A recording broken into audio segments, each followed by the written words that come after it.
کہ ایک قریش کا سردار آیا نبی کریم کی بارگاہ میں رشتہ مانگنے، اور رشتہ بھی کس کا؟ حضرت زہرا سلام اللہ علیہا کا۔ نبی کریم نے فرمایا کہ یہ بیٹی وہ ہے جس کا فیصلہ اللہ نے کرنا ہے، کوئی اور نہیں کر سکتا۔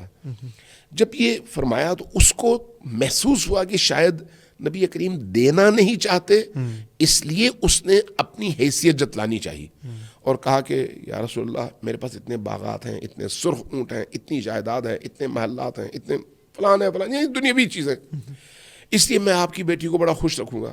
اب موازنہ کس چیز کا ہو رہا ہے؟ وہ مادی طور پر اپنی توانائی اور اپنی حیثیت جتلانا چاہ رہا ہے تاکہ نبی کریم سے رشتہ لے سکے۔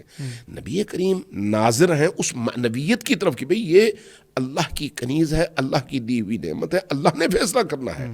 یہاں پر نبی کریم کو جلال آیا، آپ نے زمین سے کنکریاں اٹھائیں، یوں پھینکا، وہ کنکریاں قیمتی ترین ہیرے اور جواہرات میں تبدیل ہوئیں۔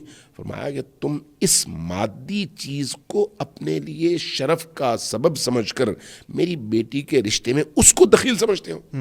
تو گویا آپ کا یہ غضب کرنا اور اس کو یہ سمجھانا کہ یہ چیزیں ہماری نگاہ میں کوئی حیثیت نہیں رکھتی، اس لیے فاطمہ الزہرا سلام اللہ علیہا کے قدموں کی دھول اس عالم میں موجود تمام مادی نعمتیں ہیں، قدموں کی دھول۔